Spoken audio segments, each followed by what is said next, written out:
were playing in the hockey arena, it sometimes could be compared to like human pinball, and it was a higher scoring game than the traditional outdoor soccer, and it was perhaps a better TV sport in our eyes, that it was going to catch on pretty quickly. And playing with this orange and black ball with a different set of rules, the nonstop substitutions, and it was catching on, but we weren't selling tickets at the prices to really function as a profitable business. So there were just too many times when you had to dress the house or constantly reduce ticket prices, with groups. And it was a real challenge. I mean, you really got nervous. And, I got to work in the New York market, but, some of these secondary areas were starting to take off. I mean, you go to St. Louis or Kansas City, and they were talking sellouts as the league started to grow. So in the markets where you weren't competing with a New York or a Washington Redskins kind of thing, you could be pretty successful because you were kind of the only game in town. Welcome to Good Seats Still Available, a curious little podcast devoted to exploring what used to be in professional sports. Here's your host, Tim Hanlon. Yes, it's that time again, friends. Hi, Tim Hanlon here. How are you? Thanks for joining me, and it's Good Seats Still Available, as announced, the curious little podcast that is devoted to what used to be in professional sports. We are often accused, and rightly so, for spending quite a bit of time here on this podcast, at least in our early weeks, around professional soccer. Arguably the one of the key reasons for starting this little show, and we are guilty as charged, and we admit it. But we have spent most of our time until now focused on NASL, outdoor soccer exploits. We really haven't touched on an equally, in many respects, even more fascinating league called the MISL, or the Major Indoor Soccer League, at least the original version of it that ran from roughly 1978 to, I guess, the early 90s or so.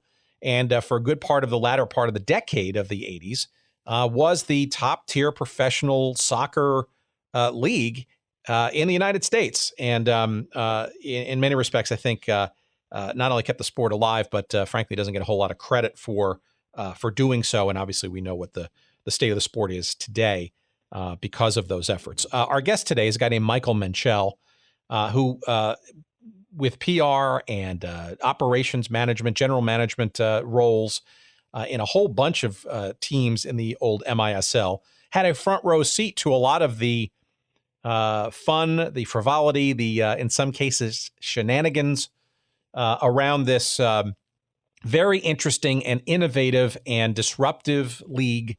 And from a fan's perspective, was just a white hot comet, not just in Kansas City, wink, wink, nod, nod, of fun and excitement and action. And it's something we're going to start our MISL explorations with today with Michael in our conversation in a couple of seconds. I think if you remember teams like the New York Arrows, the Baltimore Blast, even if you remember the Hartford Hellions, this is the podcast for you. But we'll also, fear not, also touch on some old NASL memories with the Colorado Caribous, that one-year wonder of 1978, where Michael got his pro soccer start. And your football fans should stick around as well, because Michael's journeys also took him, after actually starting in the NFL, and we'll talk about that with the Washington Redskins, to the St. Louis Football Cardinals back in the day as well. So you should, all of you fans of those teams and more, will likely enjoy our conversation with Michael Menchel in just a couple of seconds. Before we get to Michael and our chat, I again want to remind you that Audible is our sponsor of this episode and for numerous episodes thus far, and we thank them for doing so. And we also thank you, hopefully, for trying them out. If you want a free audiobook download and a free 30-day trial of Audible's audiobook service, which has over 180,000 titles to choose from, that being the premier provider of digital audiobooks, Audible is. That plays on just about any device you can think of, iPhone or Kindle or Android or any other 500 plus devices. Audible is yours for the free trying at audibletrial.com/goodseats. Again, that's a free trial, 30 days in length, as well as a free audiobook download if you go to audibletrial.com/goodseats. It is a fine service. I love it to death. I listen to books all the time, and Audible is the awesome way to do so. Again, go to audibletrial.com/goodseats. Give it a try. You'll find great stuff in nonfiction and fiction. You name the genre, they pretty much have it. Again, you can cancel at any time. And it's worth, I think, at the very least, for trying out a free audiobook download by going to audibletrial.com/goodseats.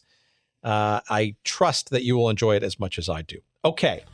Promotional messaging out of the way. Let's get to our conversation with the very interesting Michael Menchel here on the podcast.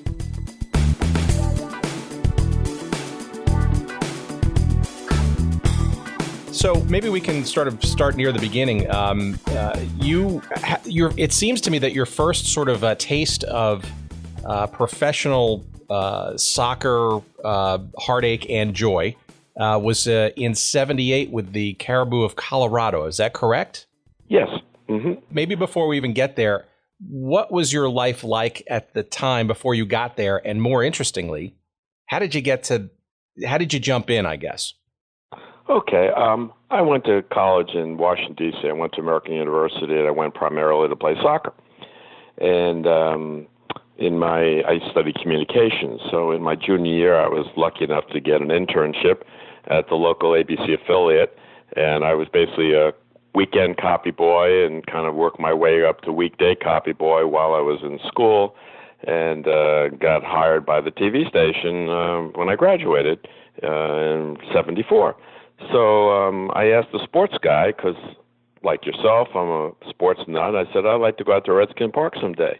And he says, well, it's very hard to get there. It's like the White House. You know, they don't let. I said, I'm just throwing it out there if a situation ever comes up. And like 2 or 3 weeks later, he said, George Allen said, you can come out and meet you.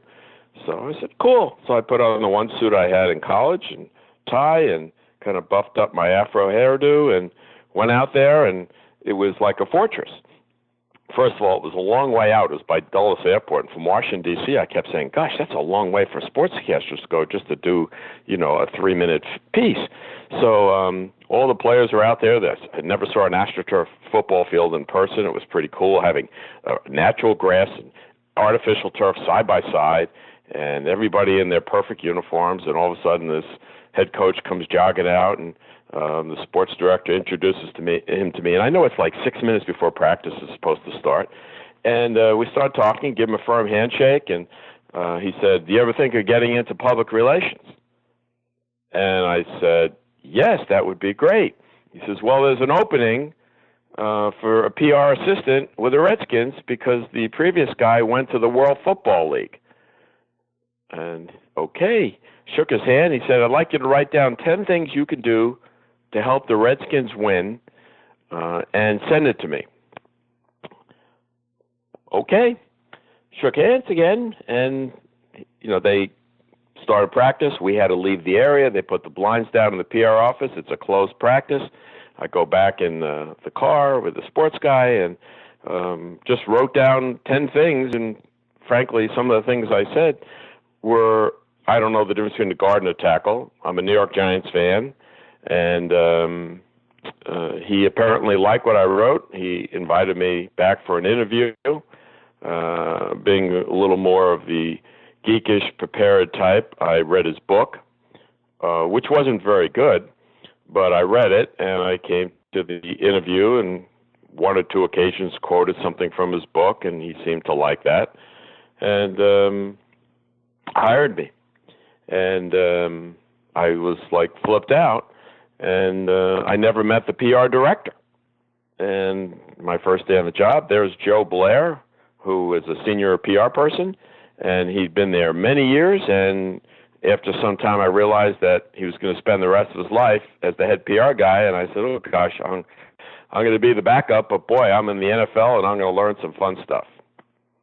And basically, 8-9 months later, I'm at my grandmother's place in Florida for spring break time of year, my first vacation.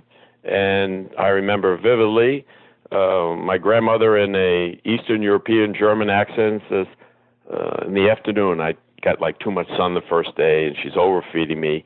And she says, Tatala, Alan's on the phone from Washington. And I'm going, Alan, thinking first name Alan, I have no idea who it is. And it was George Allen.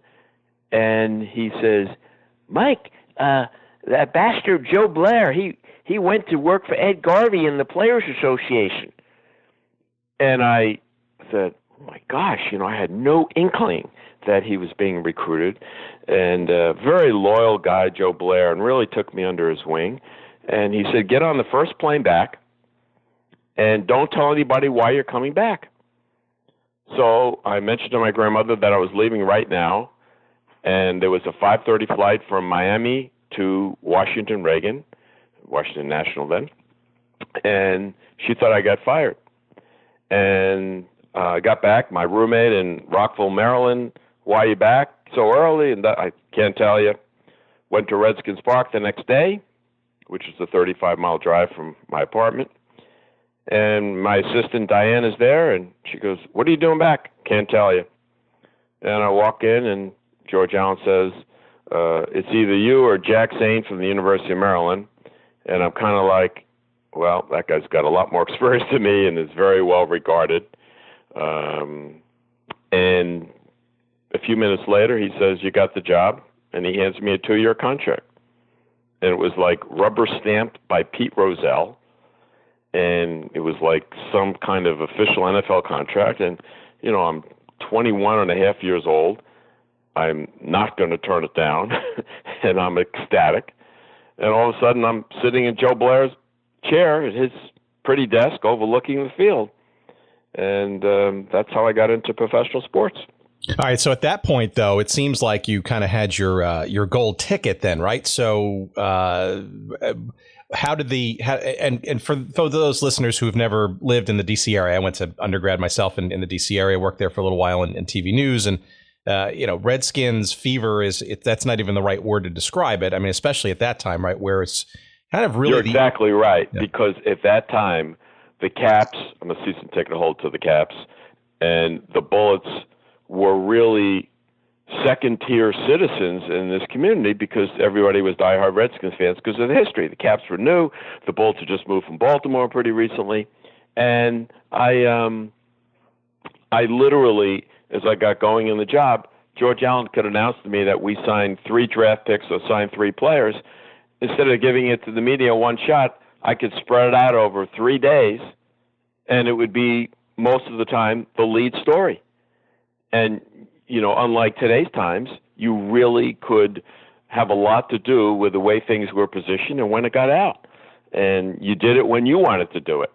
And it was absolutely fabulous. I remember just going on my first trip as an advanced person. I said, is this a mistake? This is a first-class plane ticket. And she goes, oh, all department heads go first class. And I just freaked out. And I got to tell you something funny. We played the Cincinnati Bengals. So as a PR guy, I would go out on Tuesday for a Sunday game, and I go to the Bengals training camp, give a brief talk to the media, hand out videotapes, really an exciting job. Hand out videotapes, give pictures to the 2 local daily newspapers, and maybe do a radio interview or meet with some radio people or set some things up. And I had a Bloody Mary because I was flying first class on this airplane in the morning. And all of a sudden, the announcer goes, we're about to land in Covington, Kentucky. And I started freaking out. I got on the wrong plane, and I wasn't on the wrong plane. When you're flying to the Cincinnati airport, it happens to be just over the river in Kentucky. I think that's the last time I had a beverage of that kind when I was advancing a game.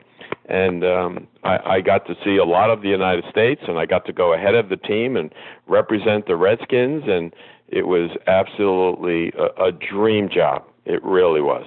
All right. So give us some insight then as to how you would take that dream job and think that the dream would be even further extended in the fledgling sport of professional soccer circa 78 in Denver, Colorado, of all places. So I've always loved soccer. As I said in my little thing with George Allen, that I didn't know a guard from a tackle, and working for the NFL, it's kind of a lifetime job. And I got approached by two men, Dan Wood and Dave. I forgot his last name. Would this be the coach, Dave Clements? Dave Clements. Yep. Yes, thank you. And they said, would you be interested in coming to Colorado? And, I know how beautiful Colorado is. And I met them at the Twin Bridges Marriott, which no longer exists. We had breakfast together. And I flew out to Denver very discreetly and was blown away by the Rocky Mountains, by a new team owned by a rock star producer and a famous lumber company in the great Northwest, and the chance to do something in Mile High Stadium, and even an increase in salary. So I'd been at the Redskins for about 4 years, and it was great. And my contract was coming up anyway, and I just decided to part ways. And, some of my friends thought I was crazy, but, loving soccer, I took the opportunity and moved to Colorado and bought a townhouse and started working for the team as director of operations. The only problem was a big one. The attendance was really hurting.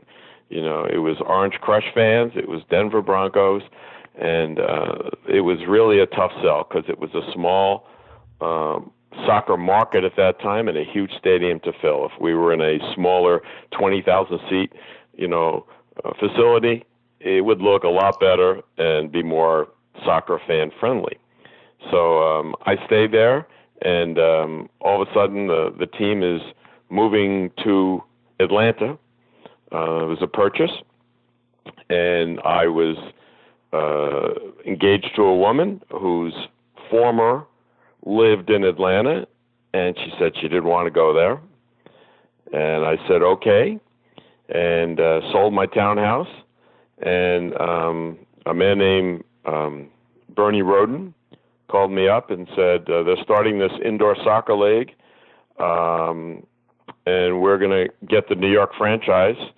And can I hire you as a consultant to come to the first league meeting? I went to the league meeting, and there were 6 teams, 6 owners, and the big name was Pete Rose, was an owner of the Cincinnati Kids, and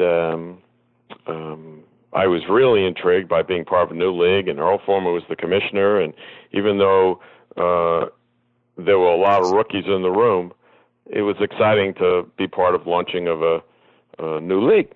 And the gentleman, Bernie Roden, introduced me to his partner, John Luciani, and I became general manager of the New York team.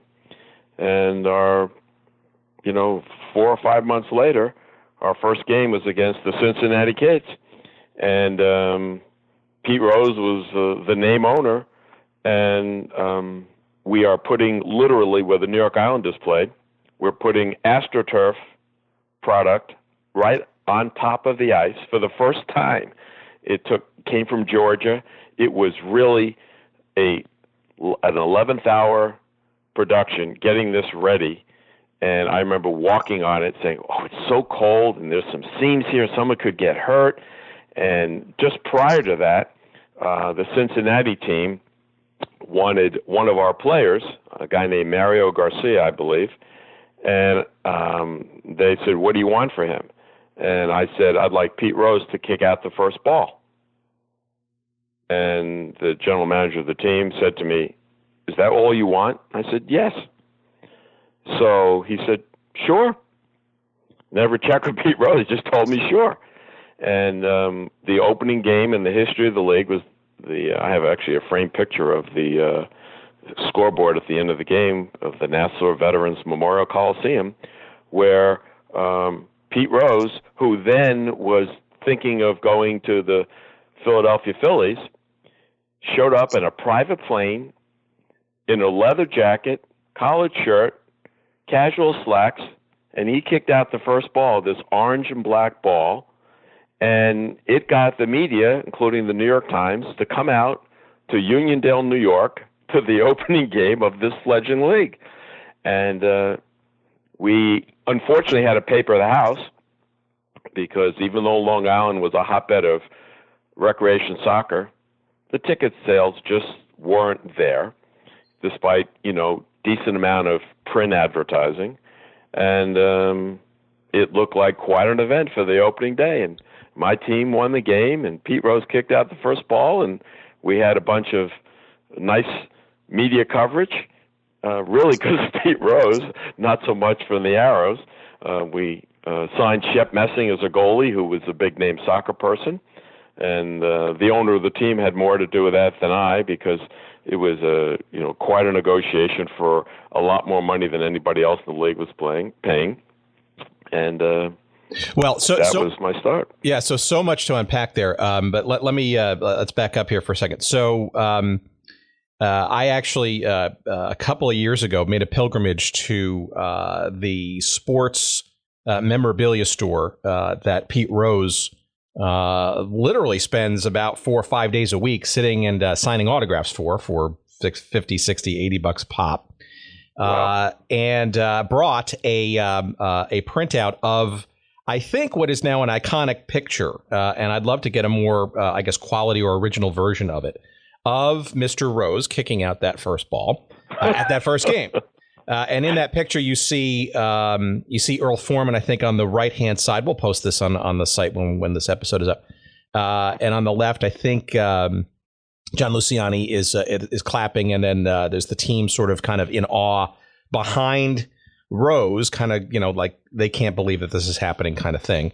And I asked Rose about it. I said, he was literally, there was nobody there the day I went. This was around a conference I was at. And I said, I got something for you here. And I showed him the picture, and he looked at it and he kind of fuzzily. And then he started to sort of pick out, he said soccer, he said Cincinnati, right? And then I think he might have mentioned one or two of the names, like John Luciani, perhaps. And then that was it. He really didn't. He didn't really he didn't regale me nearly with as much detail as you just did. Yes.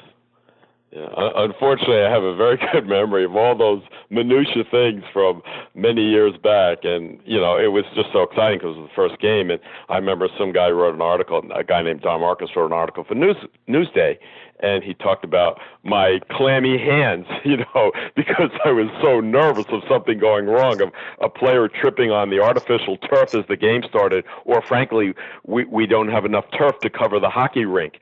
There were so many variables that you were nervous about. We practiced at a high school gym in Queens, and it was, quite an undertaking, with foreign players and the domestic players and, visas. And I literally made more trips to immigration than you'd ever believe. Even the owner, there were two owners of the team, Bernie Roden and John Luciani. And Bernie Roden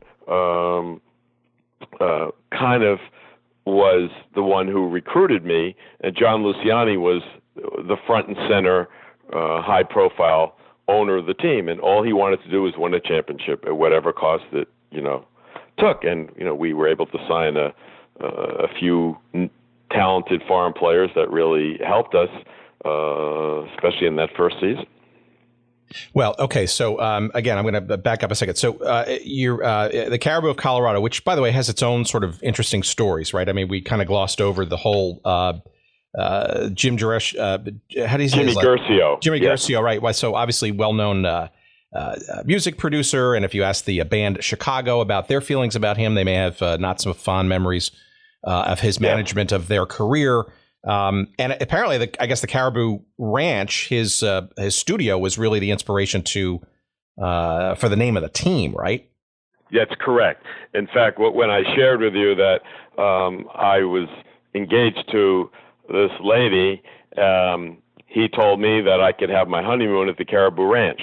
And, he had the players up there and the front office, and it was just a fabulous retreat, maybe an hour from Denver.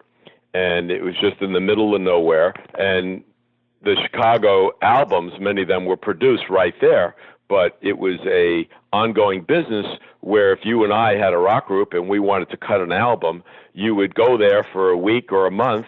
And if you wanted lobster, if you wanted to go horseback riding, you wanted to get a certain movie back in those days, he took care of everything. His people had that place running, and it was really isolated from the rest of the world. And it was just kind of a special place. But he wanted to bring his Hollywood friends to Mile High Stadium. I remember a couple times he brought some actors, and the fact that Mile High Stadium was not filled up and he's in the owner's box, he was perturbed about it. And, it created some tension. But, the indoor and outdoor soccer leagues, had some challenges. Unless you were the Cosmos, capacity was not something that, was something that you were able to fill up. All right, I don't want to dwell too much time on Colorado, because I do want to get to this MISL stuff, because that it has a whole realm of fascination for me. But I do have to ask you about two little things, I guess, in that regard, right? So we're talking about literally a one-year wonder in the NASL, and you had somebody obviously in the music business. It seemed to me that was around the time when you had a lot of people in the not only entertainment business, but specifically the music industry becoming somehow fascinated and or dragged into this, I don't know, pixie dust of the explosion, at least it perceived, of professional soccer at the time, right? You had, Elton John with the LA Aztecs. You had the consortium there in Philadelphia with the Fury. I'm wondering if there was any sort of, inside club, musicians society, so to speak, that was kind of, wending its way through NASL ownership at the time, or was this just sort of a side thing that? No, it was truly a side thing. With the Erdoğans, owning the Cosmos, they were truly, humongous, music producers when they had Pelé and, were getting Canalia and getting 77,000 people to many of the home games at Giant Stadium. And frankly, for us in Denver, our whole season revolved not so much around Jimmy Guercio's friends coming or a bunch of rock stars coming to us, but when the Cosmos came with Pelé, that's when we had a big crowd.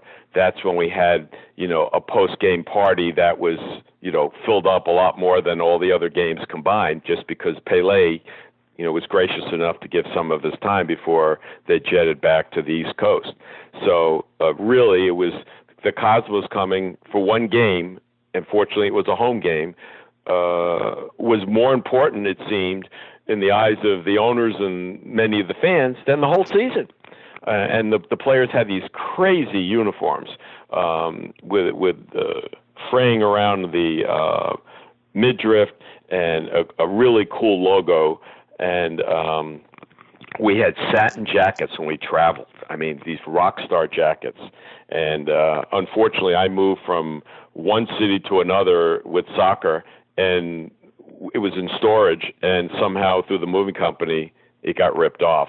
And that, of all the teams I've worked with, I think I've worked with 7 teams, my favorite piece of memorabilia was that satin Caribous of Colorado jacket. And it is no more.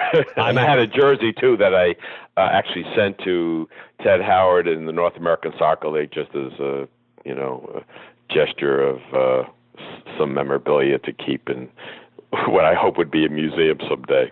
Well, I think that both of those items should be, when the National Soccer Hall of Fame gets reopened, I think it's late next year now in suburban Dallas near the FC Dallas Stadium.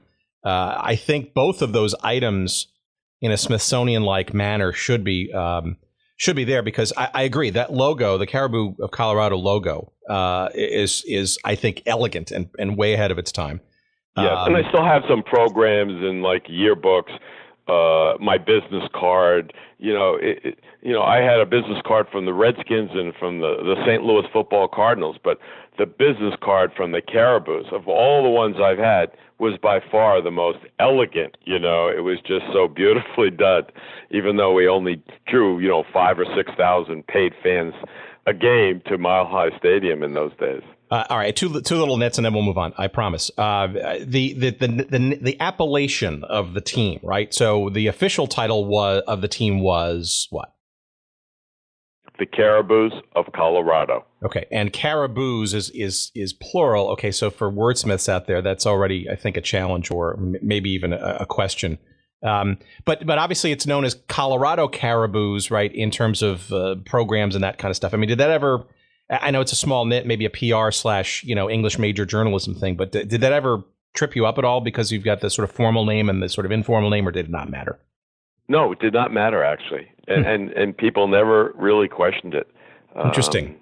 It just kind of, people accepted it. And, we had trouble just, getting 2 inches of copy after a game and, the Denver Post or the Rocky Mountain News, because, it was all about the Broncos and the Denver Nuggets. All right, so much for that theory. So I apologize to our listeners, but I try to go through every little dark corner that I can. Sure. But let's go back to that uniform for a second, because it is iconic for whatever reason. Do you have any idea? So were you part of that creation? How did that? How did you? No. Okay. How did that come about? And who designed it? Yeah. It was already in the production stage. So. I think I literally missed 1 or 2 games when the season started. So I went aboard as director of operations and was trying to enhance the public relations and travel to a number of games, with the team. And I literally was given a furnished apartment, promised a car, and my car happened to be a 12-passenger van. And I literally, when the team would have a road game, they'd all gather at the office and they'd hop in my van, and I'd drop the team off at the airport and drive around as a single man in his 20s with this commercial-looking van in the Denver market. But, my deal was that I got a car. It wasn't specified what it was, but I really was the hauler of the players for many of the games. Do you think Guercio's troubles, I think the timing was about right, with the band Chicago and the discovery of his, not uncommon for the music industry, but his financial dealings with the band. Was that perhaps a reason why the team was ultimately sold to Atlanta? Because it seems like it was about the same time that those things came to light, those music issues. Yes. That was certainly a catalyst in getting rid of the team, because we had another faction of ownership that was in the state of Washington, and Jimmy Guercio was, the one who was controlling it financially. Very interesting. Okay, so you mentioned, so let's shift gears. You mentioned Bernie Rodin, right? So he ostensibly is the guy that kind of pulls you into this new sort of uncharted world of the major indoor soccer league. Yes. Were you, besides it being a new league, and obviously you've got soccer interest and background, but given your experiences in Colorado, right, not necessarily sort of gangbusters at the gate, et cetera, was there any arched eyebrow as you sort of decided to continue into soccer and yet now an unproven kind of environment? No, as a single guy and having some experience in professional football, I felt like, my experience could be an advantage, and I really enjoyed, from an entrepreneurial point of view, of let's find a practice facility. Who do we contact to get artificial turf? I mean, it was like kind of going in the yellow pages or just making a lot of phone calls by word of mouth, and it was really exciting to be, a part of that. We signed Shep Messing, and the owner says, let's do a press conference at 21 in New York. I said, at 21? That's going to cost a fortune. Don't worry about it. And we had no problem getting the media there because, frankly, it was the 21 club, and they got a free meal. And, John wanted to win, and John wanted John Luciani wanted the media coverage, and that's what we did. In fact, when I moved from Denver to New York, it was pretty much a lateral salary move for me. And after 1 week, I realized, living in New York, which is where I'm from, was so much more expensive than Colorado. I walked into John's office and said, this may sound odd to you. I've only been here a few weeks, but I need a raise. And I give you my word, the cost of living has blown me away. And he gave it to me. If he said no, I would have continued, of course. I'm a person of my word. I'd signed a contract. But, I just realized foolishly that, living in the New York market was a lot different than living in Denver in those days. All right. So how did you, so having grown up around that time in the New York metropolitan area myself, I had vivid memories of seeing that sort of light green carpet in my haze by babysitting for kids locally in the middle, late at night, I think on Channel 11, tape delayed. I guess it was Terry Leiweke and Kyle Rowe Jr. Yes, Kyle Rowe Jr. doing the games. And I was just fascinated by this sort of, and being a huge soccer fan of the outdoor cosmos, this sort of, this little party that seemed to be going on in the wilds of Long Island. How did you successfully punch the Arrows, besides their quality of play, which obviously was very high for the first 4 years of the league, into the consciousness of New York metropolitan area sports fans? Well, we're playing in the hockey arena. It sometimes could be compared to like human pinball, and it was a higher scoring game than the traditional outdoor soccer, and it was perhaps a better TV sport in our eyes, that it was going to catch on pretty quickly.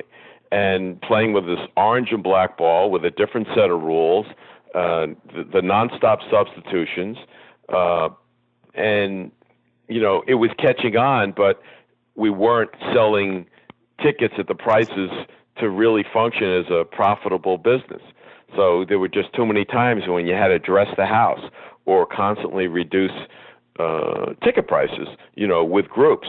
And it was a real challenge. I mean, you really got nervous. And, I got to work in the New York market, but, some of these secondary areas were starting to take off. I mean, you go to St. Louis or Kansas City, and they were talking sellouts as the league started to grow. So in the markets where you weren't competing with a New York or a Washington Redskins kind of thing, you could be pretty successful because you were kind of the only game in town.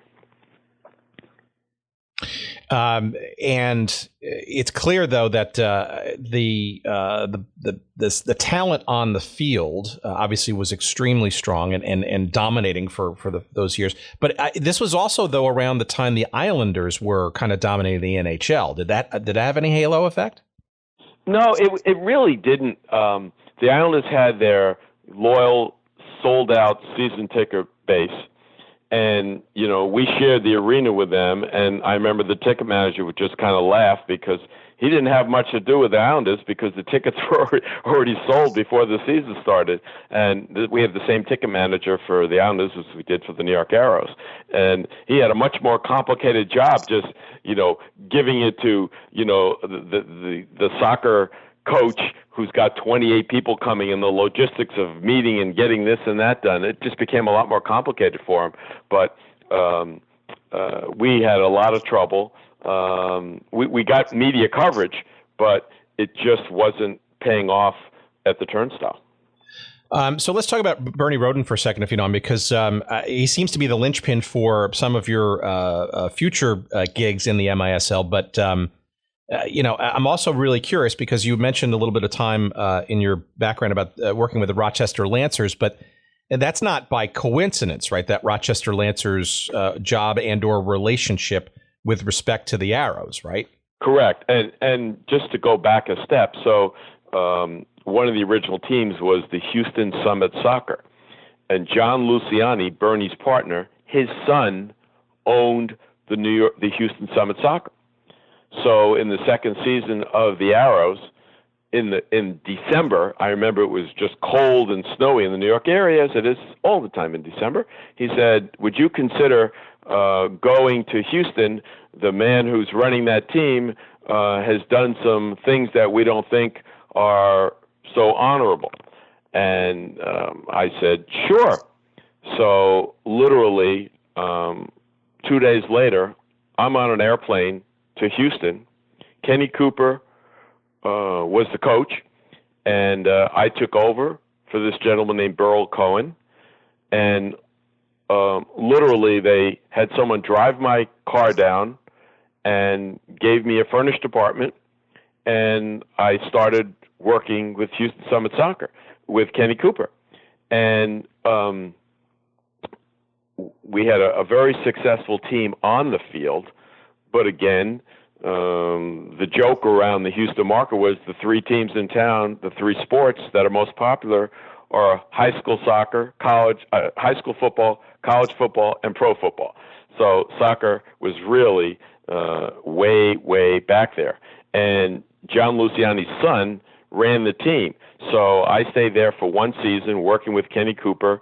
We won our division. We were runner-ups to the New York Arrows in the championship game. And it was very awkward for me. And, walking around as a general manager, I'd work for the other team and, sign many of the players that were on the opposing team. But, here I was wearing my Houston outfit, if you will, hoping to topple them for the championship. All right. So I was at that championship game, as a matter of fact, in New York. Oh, you were? Yeah, strangely. So then Bernie said to me, in his New York accent, "Hey, kid, we have an ownership in the Rochester Lancers of the North American Soccer League. Now that the indoor season's over, would you consider coming up to Rochester and be the general manager of the team?"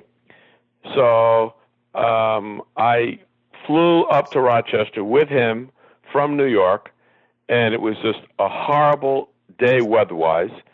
I met the other owners, and they were not impressive. I talked to some of the employees, and they were worried about their last paycheck.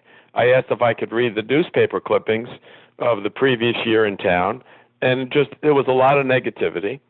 And I said, they asked me to sit in this other room, and they had their board meeting, and they came out, "Congratulations, you're the general manager. We voted you unanimously." And I said, "Thank you, but I will decline the invitation." And I remember getting off the plane with Bernie, and I don't know if it was the Democrat and Chronicle or the Times Union, one of the two Rochester papers, actually had my picture on the front page of the newspaper, the front page, not the sports section, Menchel to be named Lancers GM. And I wish I had a copy of the newspaper still, because it just totally caught me off guard.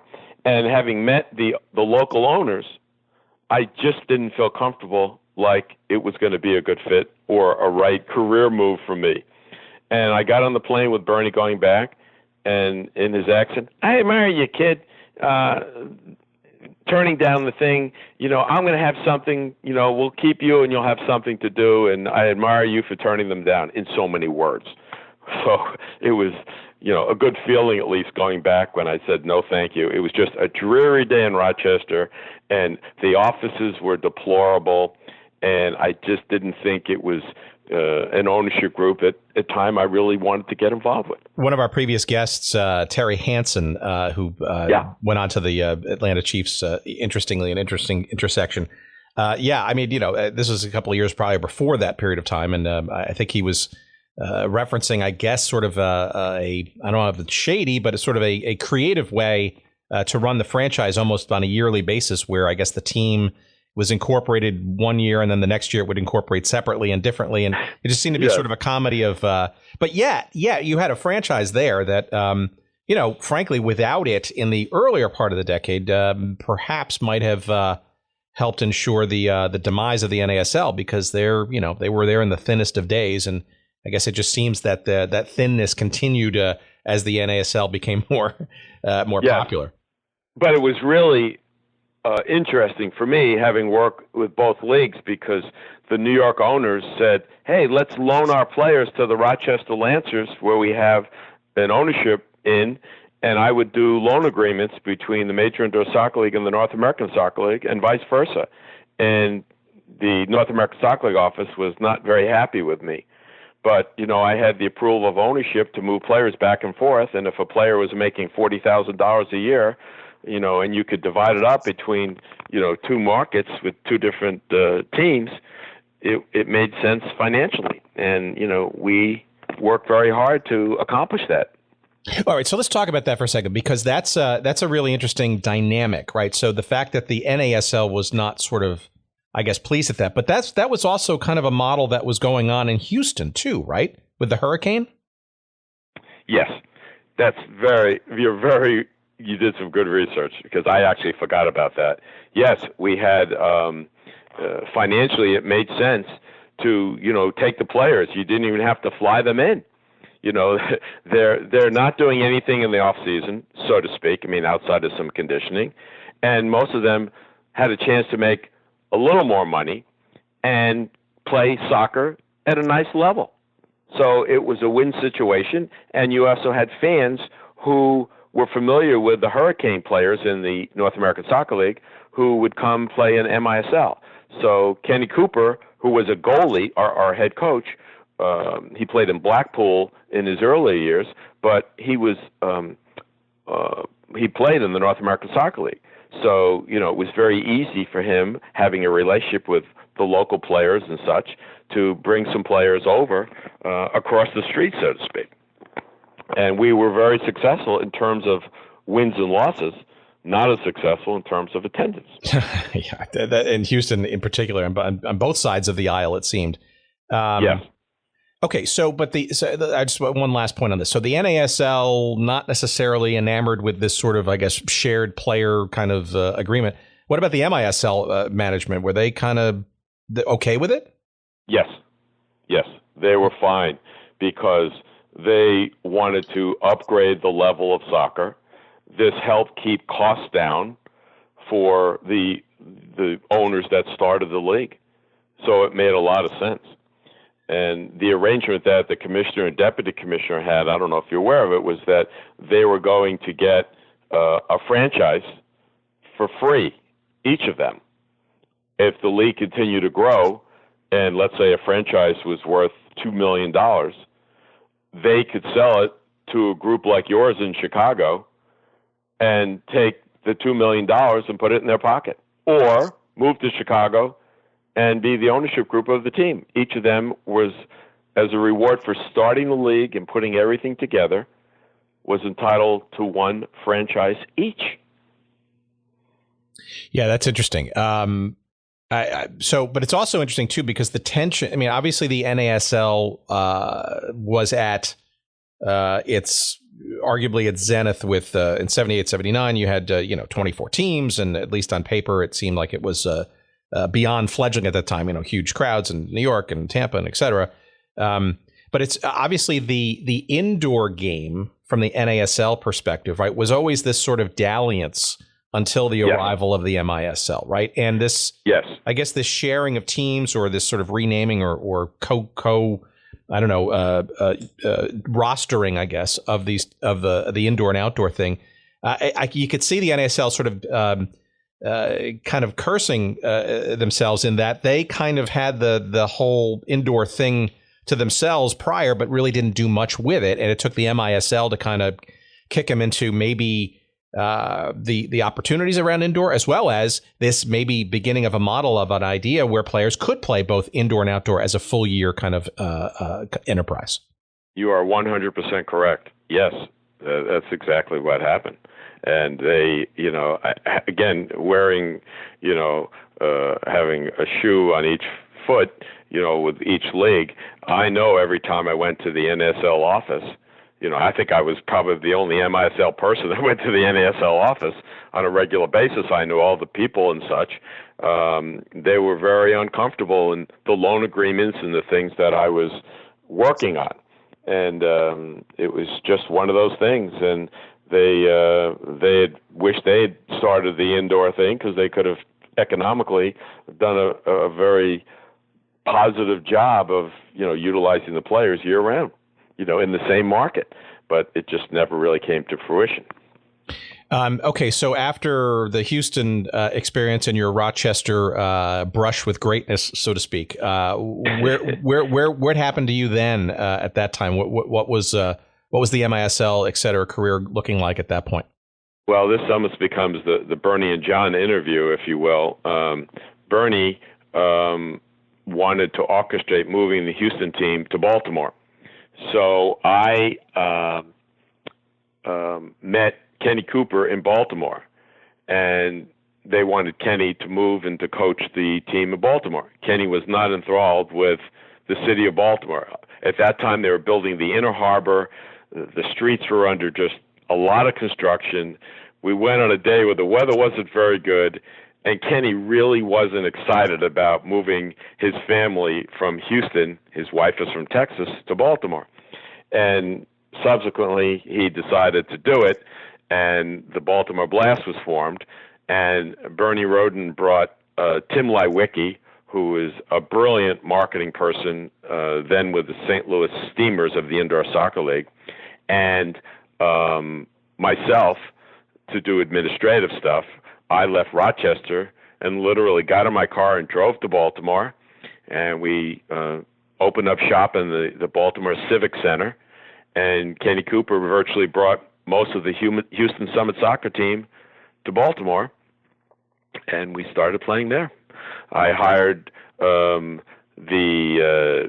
ticket manager of the New York Arrows to come down to Baltimore, and we wound up getting some of the Rochester players, and it just really took off. It was very successful in Baltimore. That was the first time I was with a soccer team that, we weren't giving away tickets. We didn't have to paper the house.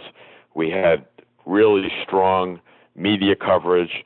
The hockey, the Bullets had moved to Washington, and we were the primary tenant. I mean, the other tenant was the Baltimore Skipjacks of minor hockey league. So it really took off. The media embraced the team. Kenny Cooper was just a very, very likable figure to start the team. Tim Leiweke did really a superb job in marketing the team. It was a smaller arena, so you didn't have a 15,000-seat capacity. You had something that was more like 10,000. And we were doing very well at the turnstile and doing well on the field. Yeah, there are a number of teams that were sort of credited with sort of the sis boom ba, I guess, the presentation, right? Which today is now very commonplace in all of major league sports, right? But I think maybe what you're talking about is, for those who don't remember or weren't there, right? A Baltimore Blast franchise that, I think in many respects was the template for pregame introductions, and it was fun, and the music and the. There was a great Sports Illustrated article, I think, written by Frank DeFord, if I'm not mistaken, about sort of the. And ironically, I was very much involved with that because when I was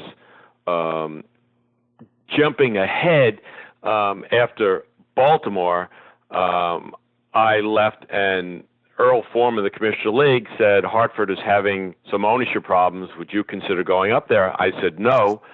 And my sister moved to Connecticut, and this put me within an hour of her.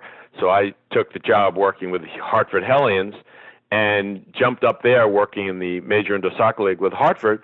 And after one season, the team was sold to a group in Memphis. And I elected not to go. I bought into the Hartford Hellions training facility. It was an indoor tennis facility with one hockey rink with turf on it. And we converted that to a more of a soccer-oriented sports center. And then Earl, so the team moved, and I'm there not working for a professional soccer or sports team for the first time in my adult life. And Earl Foreman calls me up and said, would you be do some consulting for our All-Star game in Buffalo? And I think he paid me $5,000 to come out there for 7 days. And I said, sure. So in the middle of winter, I go out to Buffalo, work on the All-Star game. And one quick side note, which I think you'll find interesting, I tried to get someone famous to kick out the first ball of the All-Star game. And the Edmonton Oilers were playing and staying at our hotel. I ran into Wayne Gretzky, who was certainly a teenager at the time. And I walked up to him, just like you'd walk up to anybody in the hotel, because in those days there wasn't like a zillion fans bombarding him. And I said, would you be interested in kicking out the first ball? I'm here with the All-Star game of the Major Indoor Soccer League. And he was familiar with the league. He said, I'd be happy to do it. I'm like, oh, my gosh, this is so cool. I can't wait to tell Earl Foreman. And he goes, well, you have to check with our coach. The coach's name was Glenn Sather. Glenn Sather was playing racquetball in the hotel. So I waited till he finished playing, and he came out and said, I have no problem with that, but you have to talk to Peter Pocklington, our owner, back in Edmonton. So a day later, Peter Pocklington called me up, returned my call, and said, why the heck would I want to promote your league? You're a competitor of the National Hockey League. And he basically hung up on me. So that was the end of getting Wayne Gretzky, who at one point I thought I had in the palm of my hand to kick out the first ball, because the way the schedule went, he was going to be in town for that time period. Right. So anyway, I go back to my indoor facility in Hartford, where I'm doing this entrepreneurial thing of converting it to 2 soccer fields. And Earl calls me up, Earl Foreman, and said, would you be interested in being the PR guy for the Major Indoor Soccer League?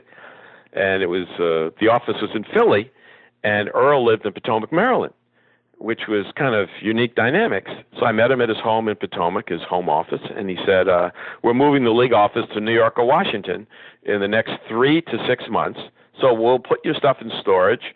And I said, okay. We agreed on a salary figure, and I moved to Bala Cynwyd, and we never moved the league office. So I spent 2 years working for the Indoor Soccer League in Philadelphia, and I lived in Earl Foreman's apartment. It was a furnished league apartment, and Earl came like once or twice a month, and he stayed in the master bedroom, and I had this furnished place to myself, totally at no cost. So my job, being at the league office in Philly, was every Tuesday I'd go to New York, and I'd knock on the door at Sport Magazine, Sports Illustrated, visit some of the national media, and try to interest them in the Indoor Soccer League. And at SI, I had involvement with the Redskins over several years, and visited with Frank DeFord, who wasn't always in the office. And several weeks later, he called me up and said, my editor wants you to do a major story. He said, major story on your league. So the next thing I knew, I arranged a dinner with Earl Foreman, Frank DeFord, and myself at Duke Siebert's restaurant in Washington, D.C. And Frank DeFord said to Earl, I'd like Michael to take me around to as many games as possible in a week. And I literally lived with Frank DeFord, may he rest in peace. As you know, he just passed away in the last 10 days, and I really got to know him. We stayed in every hotel in a room next to each other. We sat next to each other on an airplane, on an Amtrak. We went to as many games as we could in the league, and he wrote this 16-page article on the Indoor Soccer League.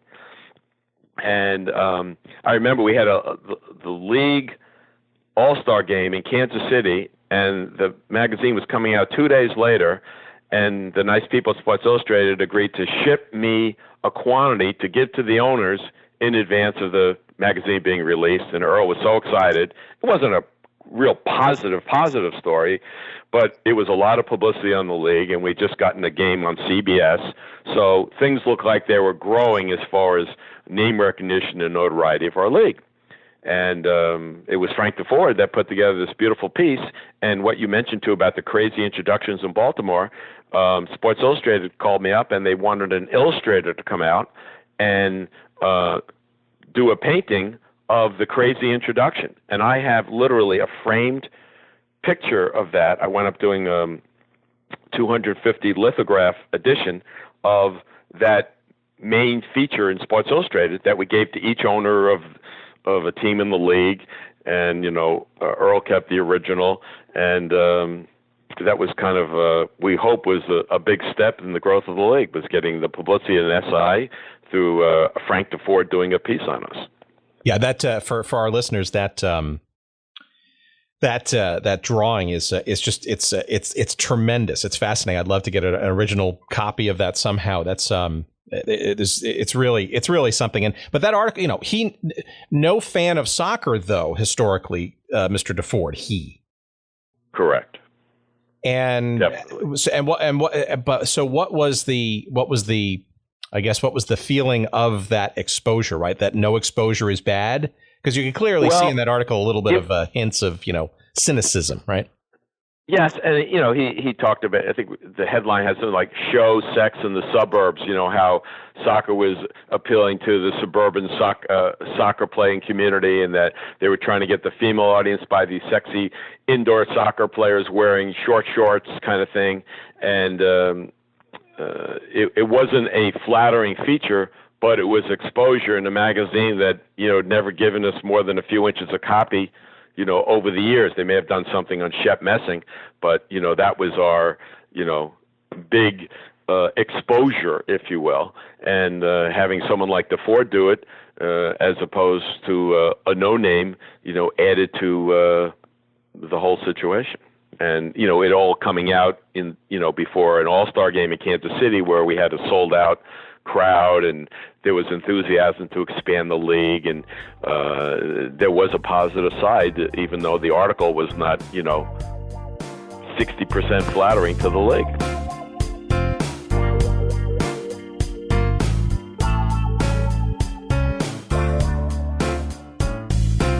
Okay, friends, sorry for the interruption. Just wanted to quickly remind you that today's episode of Good Seats Still Available is brought to you by our friends at Audible, the premier provider of digital audiobooks with over 180,000 titles to choose from in just about every genre you could think of.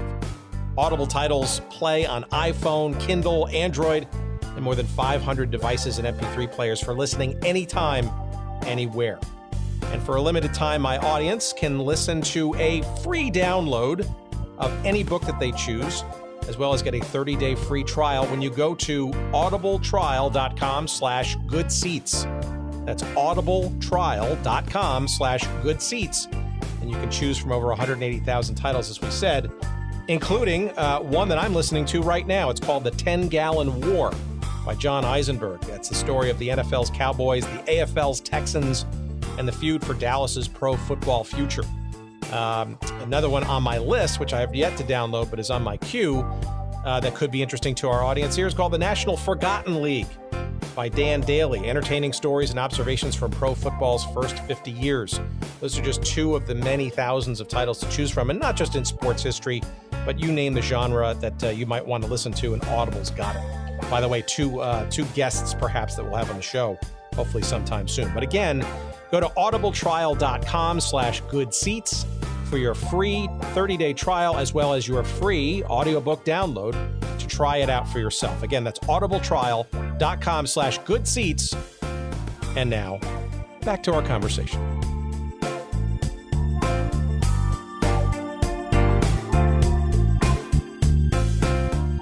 I think Hartford Hellions. The Hartford Hellions are an interesting, very, shall we say, forgotten footnote, even amongst MISL enthusiasts. So maybe if we could sort of step back a second and sort of maybe you can recount the story that was told to you before you stepped into it, and then maybe we walk through how what was that story as you went through it.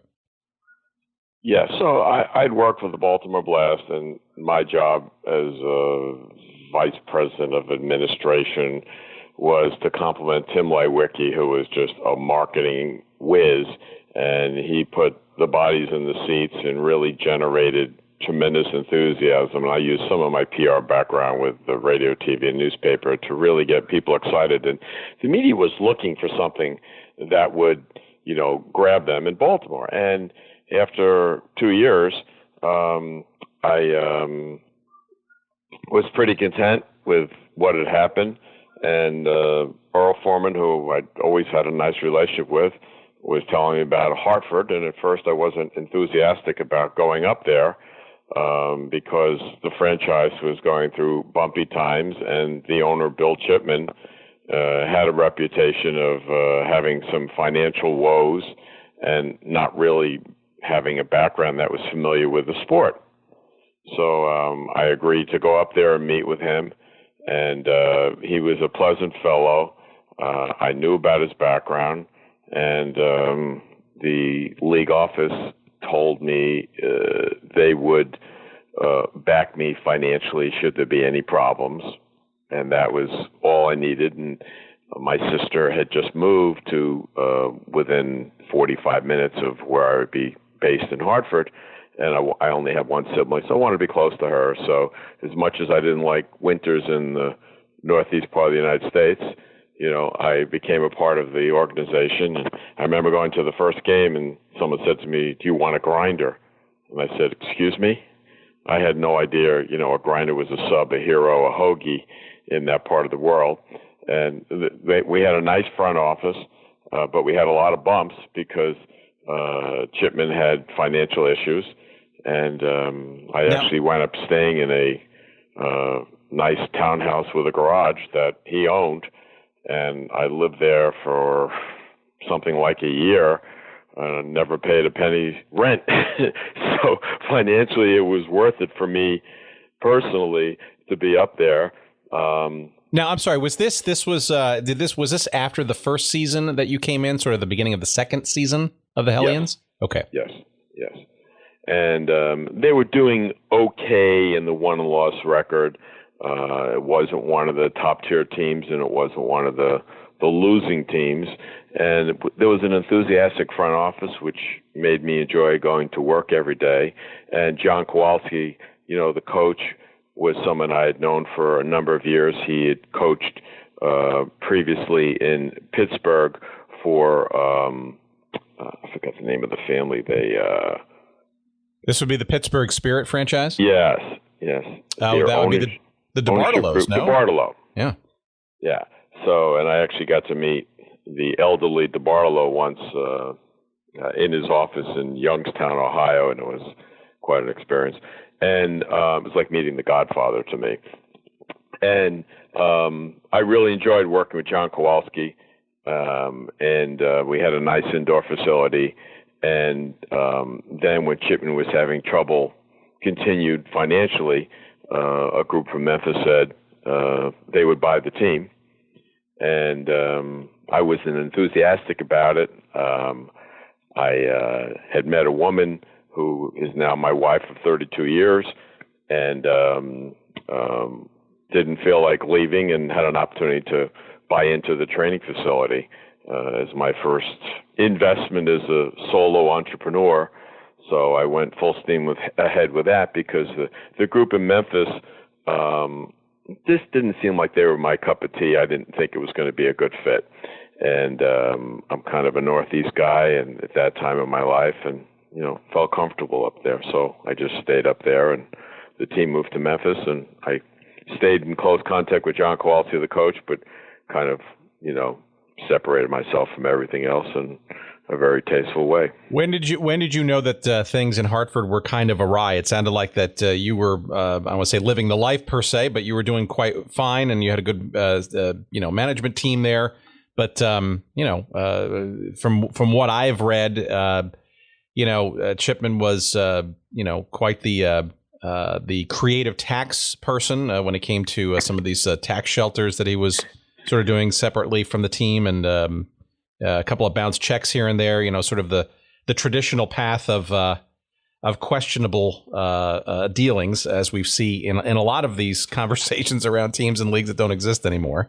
When did you get in a first morbid way, though, Tim, the bounce checks, like in Rochester, where literally the Rochester Lancers of the NASL, literally the staff would race to the bank. We had a bank in the same building as our front office, because in many instances, not once in a blue moon, some of those checks, when you were in the second group getting to the bank teller, they did not clear. And I'd never experienced, I worked for the Redskins, and, you get to ride in the front of the airplane, and you're getting these fat TV checks, and these people are just going, payroll to payroll, just trying to stay above water. And the situation started to happen in Hartford, and the front office started, feeling more day-to-day, looking over their shoulder, I felt. And, Chipman was the kind of guy that he'd move money from A to B, real quickly, and it was almost like throwing spaghetti at the ceiling, and sometimes it stuck and sometimes it didn't. I was in a unique situation in that, I had the backing of the MISL office, and, I was doing okay. So I would try to be positive, but I was also honest with the staff, and the staff, were not enthusiastic about working for Chipman. I felt I was a bit more popular than he was with the team that we had, and you have to have enthusiasm and energy just to go from game to game to put bodies in the seats and, put a positive front, with the media. We played in the Hartford Civic Center. It was a nice venue at the time, and we had a marginal office in downtown Hartford, and we didn't have a large staff, but it was adequate. Well, it seems that there's some of the thematics here where you've got sort of the league office that sort of, sort of has your back, so to speak, right? So yes. Maybe you can speak just kind of briefly to that. So how much of the league, was, kind of how much of the league was string pulled, if you will, from the central office? Right? Because it seems like there's a lot of at least understanding or coordinated efforts to keep sort of things going league wide, where, arguably these should be independent franchises and teams and all that kind of stuff. But it seems like it's almost like an invisible hand of sorts. You're right. You're dead on. I mean, can you imagine you're working for the New York Arrows, and then the next week you're in Houston, and you're working for the owner's son, and these two teams are competing against each other? I don't know how often in so-called professional sports you have that situation, whether it be coaches, the trading of players. You have the dynamics of the outdoor league and the indoor league, where this ownership group that I mentioned in New York was involved in Rochester, and it just creates unique dynamics. And there were times where there'd be some players that were being traded or talked about being traded, and I felt the league office, when I was with the teams, was looking at the big New York market and very much thinking in terms of, we just want to grow in the bigger cities and do whatever it takes. And there were certainly times where they may have crossed the line as far as, doing things the right way as, other major leagues today operate in our country. All right. So, but it didn't stop you from being, absorbed back into the league offices, right? So I guess, after. No, I was having fun, Tim. And that's, I told you, I mean, I had the honor, the pleasure, right place, right time of working for the Redskins. I think I'm still the youngest PR man in NFL history, being a PR director.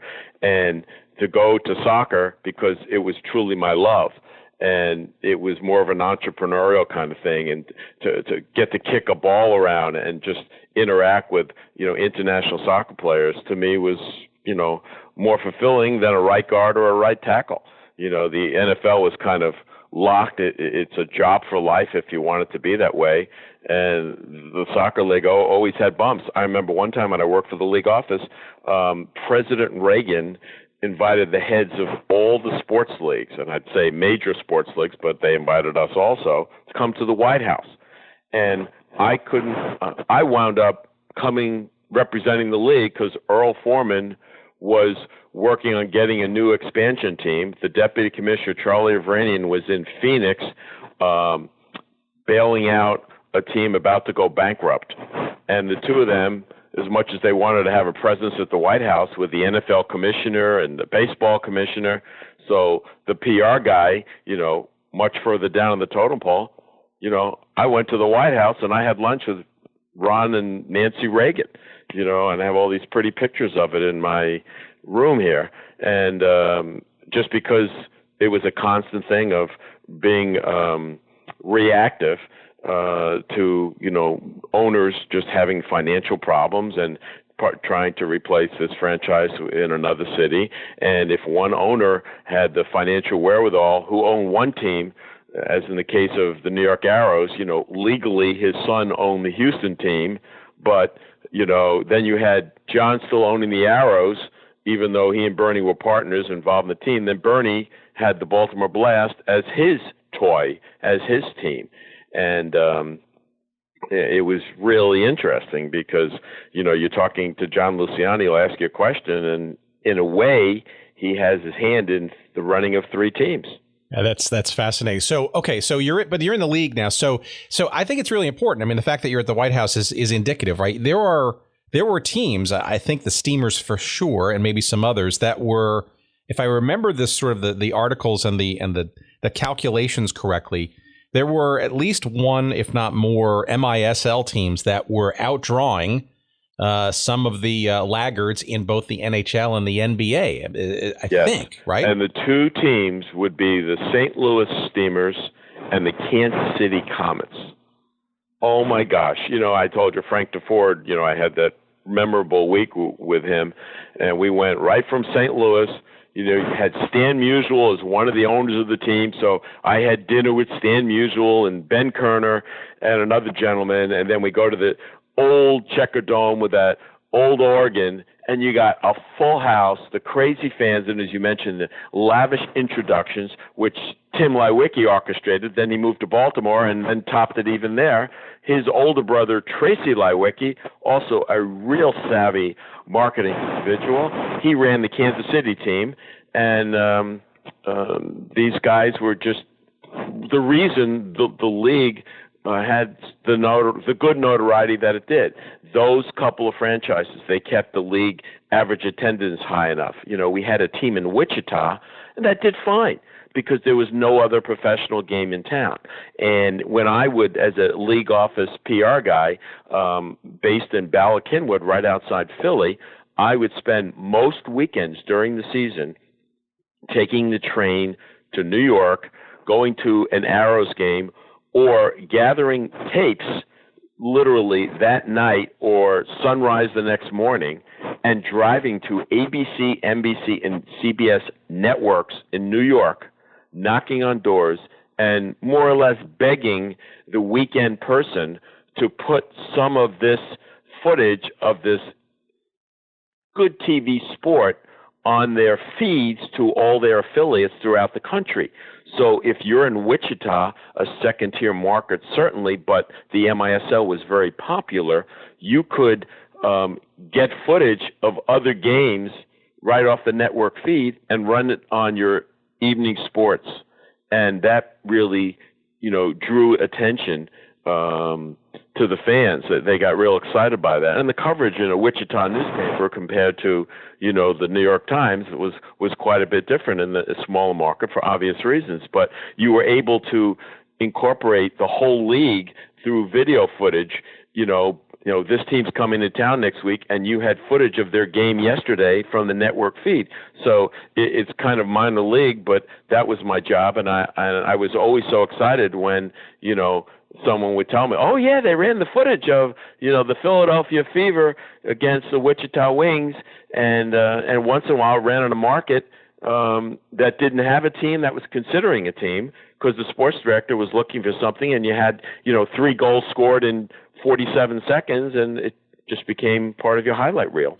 So let's talk about television for a second, because obviously, we know today how instrumental television is, and I think it was just as instrumental, if not even more so then, in the early 80s, mid 80s, when you had, much more limited viewing options. But cable was becoming this thriving thing, and to the league's credit, had this Game of the Week on the USA cable network, right? And for many people, that was the sort of persistent exposure. And I know there were some dalliances with even broadcast television. I know CBS broadcast a game or two of the finals over time and that kind of stuff. But can you describe sort of the hot and cold maybe relationship of the MISL with both cable and just anything related to television? Yes. Earl Foreman, our commissioner, developed a relationship with Kay Koplovitz, who was the head of the USA Network, and they struck a deal to do more or less a game of the week. And we had Al Trotwig, who was a good announcer, doing the games, who loved soccer, and it had kind of a following. And you had the fans in Baltimore and St. Louis and Wichita, really getting decent ratings because their fans just wanted to see MISL soccer, even if their own home team was not playing in it. And that went on for a couple of years. They did the All-Star games, and it just became a weekly thing you could count on of watching indoor soccer. And it also allowed us to, spread footage around to other markets in the United States. As far as CBS, we hired an agent, a big New York agent. I think his name was Jim Morris, and he worked a deal out with CBS. We certainly didn't make money off it. I think you're actually paying for it or backing it at the MISL end to have, a game that year broadcast from Cleveland on CBS with John Tesh announcing the game. And that was just, our hope and prayer that this was going to put us over the top.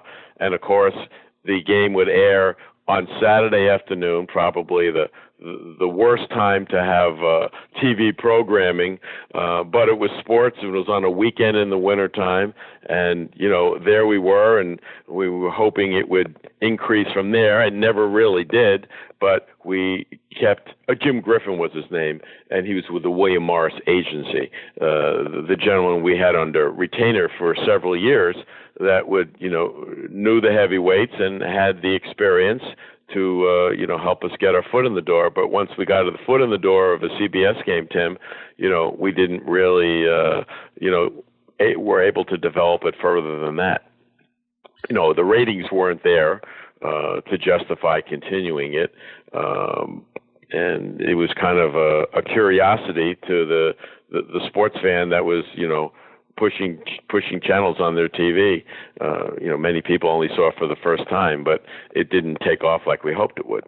I actually met Kay Koplovitz a couple of times in my professional life in media, and she has some interesting, and I'd like to get her on at some point to talk more specifically about, because in many respects the MISL and sort of sports became kind of a linchpin in the early days of cable to kind of separate a USA Network from some of the other sort of startup TV channels. But she did regale me, and I need to get more detailed with her about the specifics as to why of some, shall we say, rather contentious conversations with Earl in terms of renegotiating or renewing contracts and whatnot. And I got the sense from Kay that he was quite the intense negotiator when it came down to certain aspects of getting television coverage. Yeah.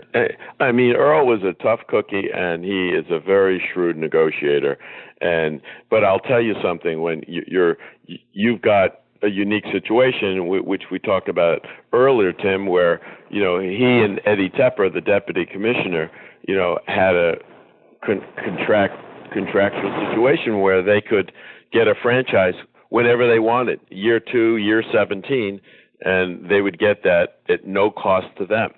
So, getting on TV and getting franchises in the right market, if I was the owner of the Cincinnati Kids, I'd be pretty happy with that arrangement, because it was certainly an incentive for the two men that were starting this fledgling league to grow it quickly and efficiently and without any immediate cost back to them.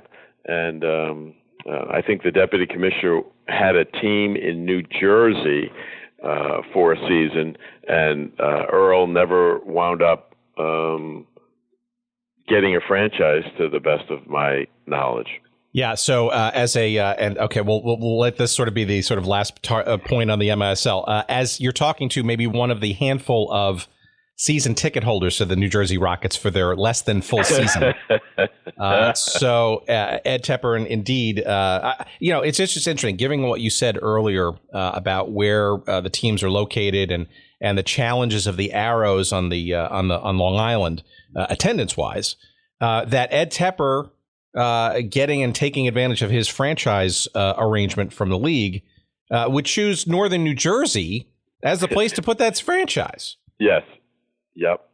I think he lived, in the Philadelphia area, so it may have been beneficial to him as far as being a part of, starting the organization the right way that he wanted to operate it, near him. But you're certainly oversaturating, a market. You could find a Wichita or a Baltimore market, and with a Leiweke type front office team, I think that would be a more realistic thing to grow, as opposed to, putting another team, in the New York metropolitan area. That was also around the time that the Cosmos actually took indoor soccer seriously, and the NASL did too. And it was just a whole, there was an interesting, it'll be interesting about 20 people, but that year, that indoor year was just nirvana for indoor soccer fans like myself in northern New Jersey. You had both the NASL and the MISL having two teams going on. You had a game almost every other night there in the Brendan Byrne Arena. It was great. Wow. Nobody was there, but it was Right. fun. It was fun to watch, except for people like myself. Okay. Mm-hmm. All right. So, but you then made the segue back to the NFL with another team kind of environment that we're interested in, because the iteration of the St. Louis Cardinals. So for some people in Arizona who don't even remember the fact that the Cardinals did exist prior to them, both in St. Louis and in Chicago. So how did you sort of segue from the MISL and then back to, I guess, relative stability maybe in the NFL? Yeah. I don't want to project on you, but no, you're not putting words in my mouth. You're exactly right. I enjoyed working as the PR person for the MISL. I finished 2 years of it. I was having no problems. I was enjoying going to work every day. And it was pretty neat that I was doing my own thing, because your boss was in Potomac, Maryland, and you saw him a couple days a month or at a game at best.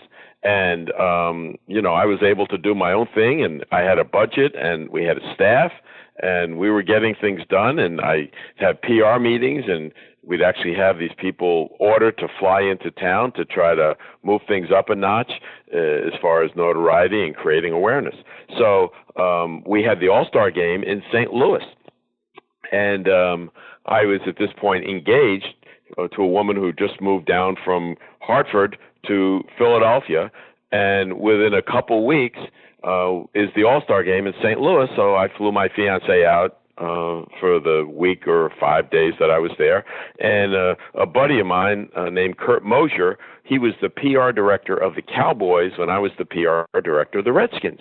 And had been in the league many more years than me. And he said, Michael, Bill Bidwell would like to have lunch with you tomorrow at the Stadium Club. Would that work for you? And it was a good time in my schedule. I said, sure. So it'd be nice to see him.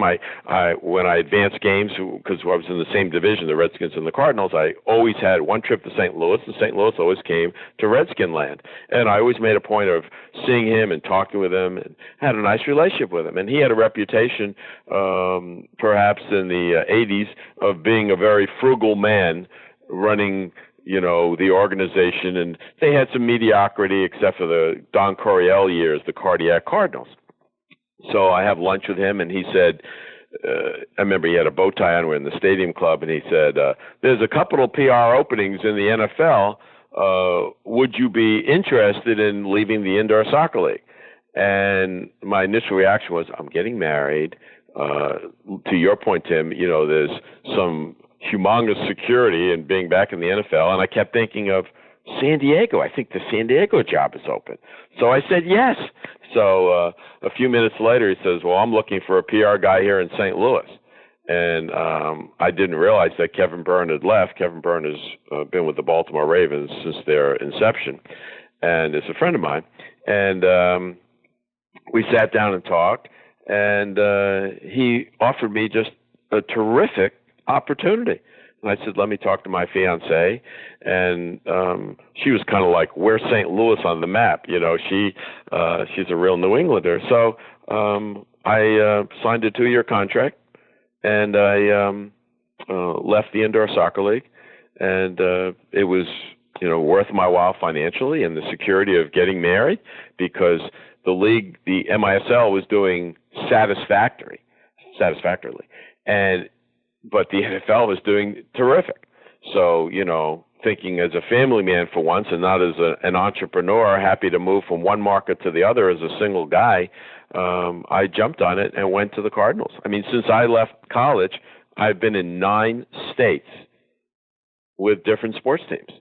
And, I figured, well, this will be a permanent arrangement. And from every little thing to helping me with the financing of my house and giving me a bonus for signing and paying airfare to my wedding, my best friend's wedding. I mean, this Bill Bidwell was just being so generous to me. Instead of putting me in a hotel, he put me in a suite in downtown St. Louis. And it was just one thing after the other, and we really hit it off. And I was very happy there. And my wife got a job at KMWX Radio, public relations. So between the two of us, we got invited to so many neat happenings in St. Louis. The only problem was we were the second-tier tenant in Busch Stadium to the baseball Cardinals. My first year, we came within a hair of making the playoffs, and I really, enjoyed working there, and I could see myself staying there for many, many years. Were the seeds of a move from St. Louis being sown that you could tell at that time? Yes, in my second year, it was Jacksonville or Phoenix, and it created a lot of tension. And I was fine moving because I felt like I'd have a job for life and could start a family and have the comfort of working for the same organization and building equity. And my wife wanted nothing to do with Phoenix. She's a New Englander. And I said, what about Jacksonville? If we go there? And she was like, I don't know. I said, well, it's warm weather. And she wasn't enthusiastic about it. And ironically, the Cardinals were in the World Series my second year. And a dear friend of mine from D.C., who just started a speakers bureau, the Washington Speakers Bureau, called me up and says, I know you don't have tickets for the World Series tomorrow night, but I'd love to take my dad. And I said, well, actually, I have 4 seats to every game, and you can have my seats. So he flew out with his dad, came to the World Series game, stayed in my townhouse, and the next day he asked me, hey, would you be interested in joining the Speakers Bureau? I said, no, I'm very happy here. I have a 2-year contract. He went back, and as my 2-year contract was up, I'm prepared to renew. I've got an excellent relationship with Bill Bidwell. We're kind of a 500 team, but we're in a good division. I'm enjoying the camaraderie with the other cities and the PR directors who were still there from when I worked for the Redskins in the 70s. So for me, it was kind of a coming home. And I got on the Super Bowl detail, which meant I got to go to the Super Bowl every year for 10 days working with the media. And it was just a really cool situation for me. And the off seasons are not as intense as they are now, and it wasn't a 24/7 job like being a PR director of a team is with the 24/7 nature of sports.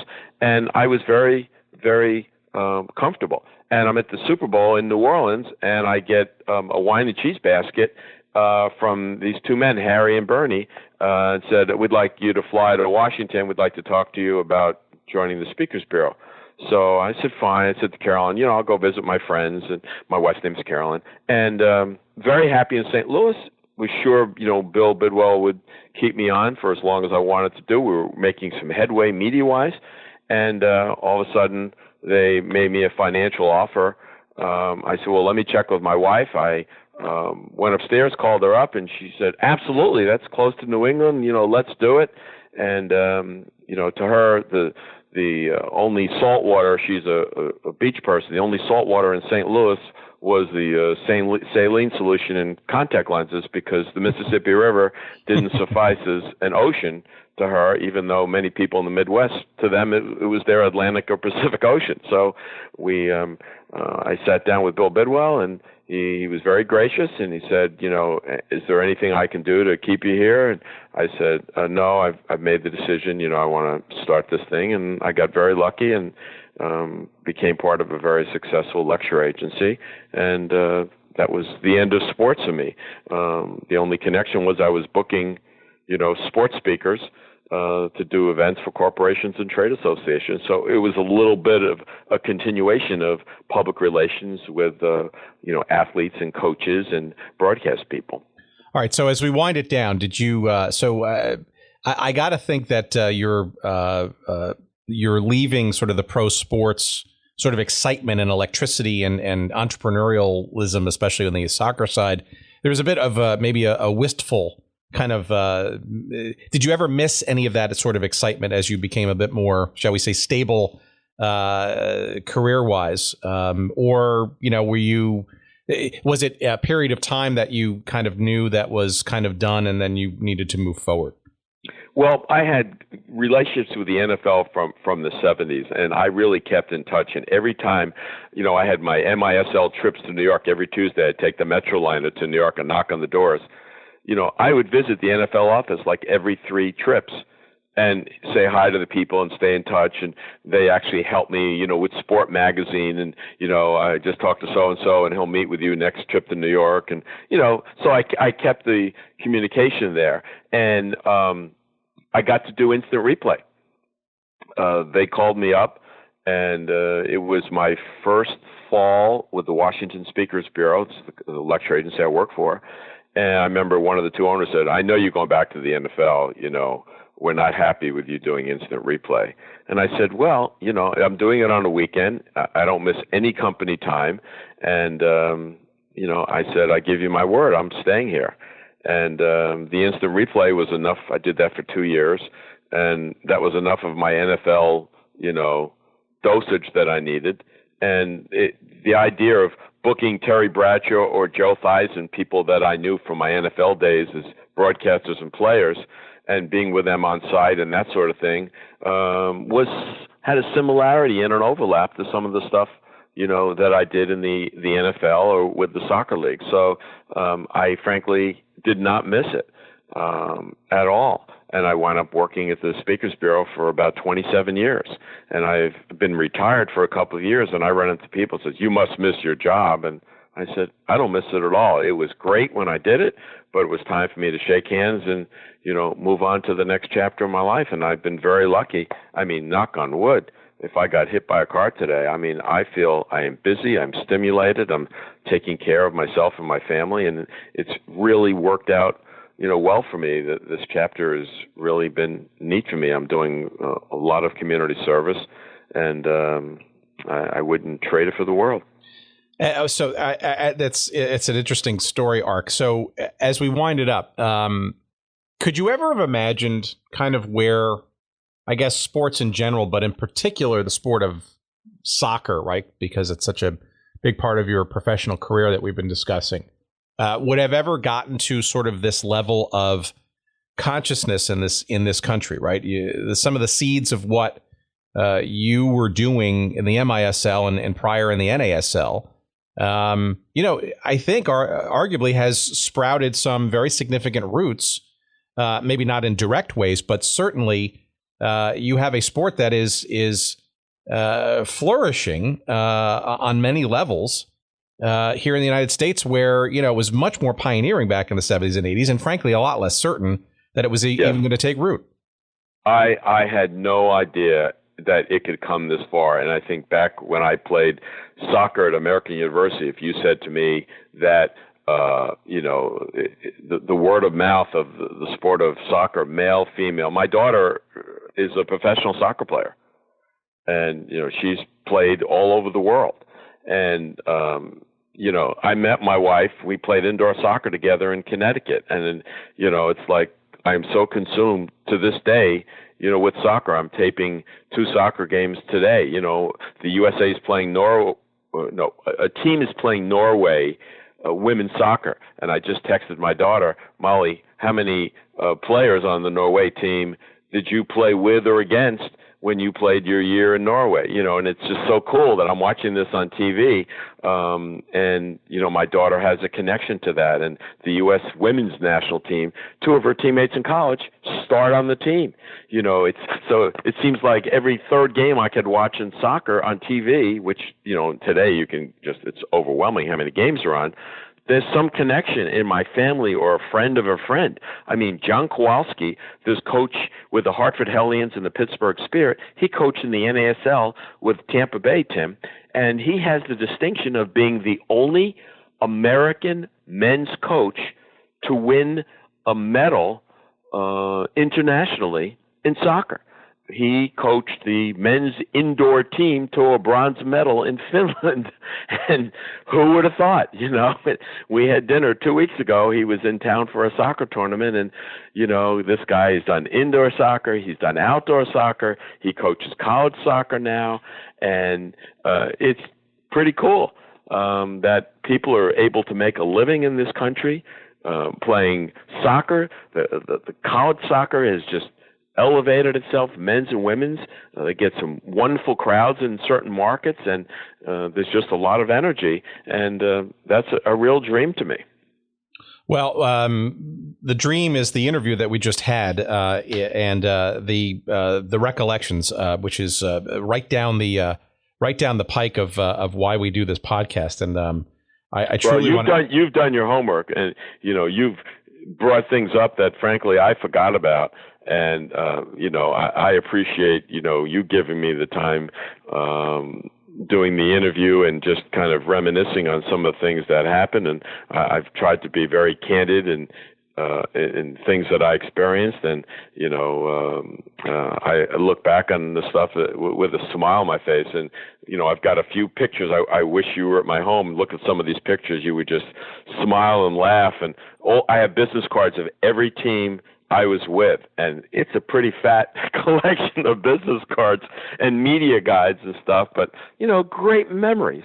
And I still stay in touch, with some of these people. I'm going to a wedding in Croatia next month, and I'm hoping to see this guy, Steve Jungle, who, I signed as a player with the New York Arrows many years ago. The Lord of all indoors. Well, you can expect an email from me to try to figure out a way to somehow get him on the show at some point. There you go. And Fred Grgurev played for the Pittsburgh Spirit, a prolific goal scorer, then from Yugoslavia. He went to the New York Arrows, and John Luciani created this unique deal, and he drove my car while he was going from the Philadelphia Fever to the New York Arrows, and my license plate, New York license plate on my Cutlass Supreme was Arrows.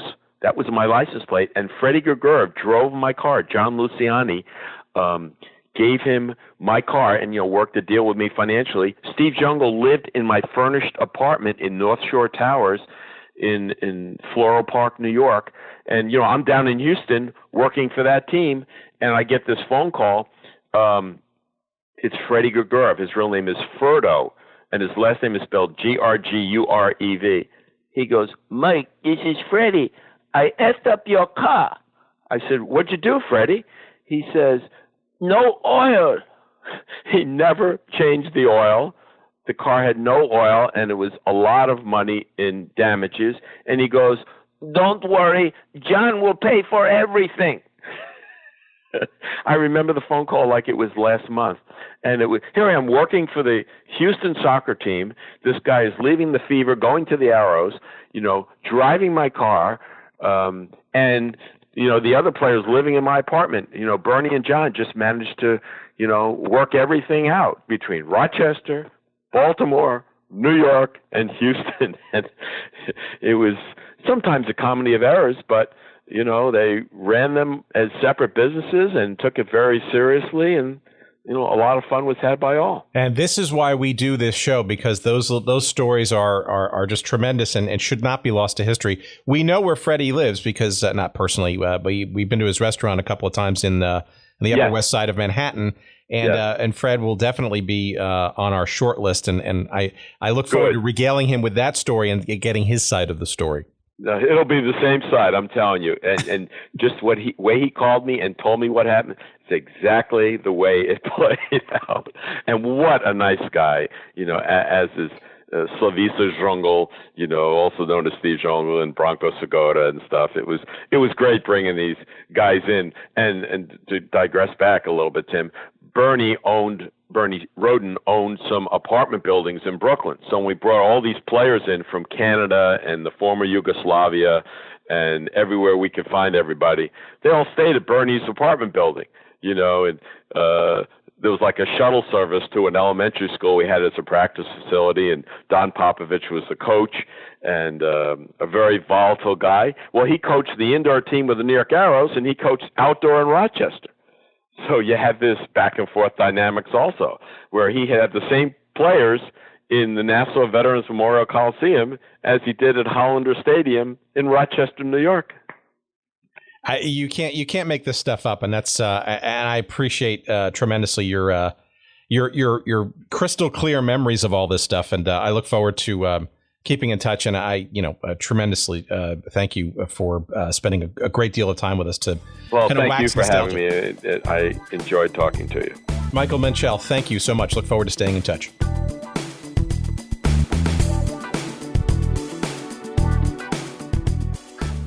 Okay, there you have it. There's our chat with Michael Menchel, whom I thank tremendously for being with us and regaling us in some, eye-popping stories. And I always learn something from these conversations, and I certainly hope you do too. At some point, I almost look at this as a public service. I mean, come on, where's the last time you heard anybody talk about the old Hartford Hellions, or even remember the old Houston Summit soccer franchise, or heck, even debate the merits of the fringe heavy Colorado Caribou uniforms back in 1978. I dare you to find somebody else that's devoting any time or discussion to those very important topics and more than here on this podcast. And we love regaling and all that stuff. We love discovering new tidbits and information about such. And we love you for listening to us, and we appreciate it tremendously. We encourage you to keep doing so. Please subscribe to us on iTunes, wherever you find great podcasts. If you really like the show, please tell a friend or 10 of them and have them do the same thing. Show some love for us on social media, of course, please, on Twitter. That's at Good Seats Still. You'll find us on Instagram at Good Seats Still Available. You will find a Facebook. That's it. Facebook. That's what the kids call it today. Page devoted to the show. And if all else fails, you can always go to our website for, all the information that you need about the show. An old episode, you want to find a book or a video or some other thing that we mentioned on the show, that's the place to find it, is our website, and that is goodseatsstillavailable.com. Visit there early and often, and there's lots of fun stuff to do. We will get an email list, newsletter going at some point soon. You can sign up for that too, all that kind of stuff. Goodseatsstillavailable.com. All right, I am babbled out, and I appreciate you listening this far in this show. We look forward to seeing you soon, and until then, take care, everybody.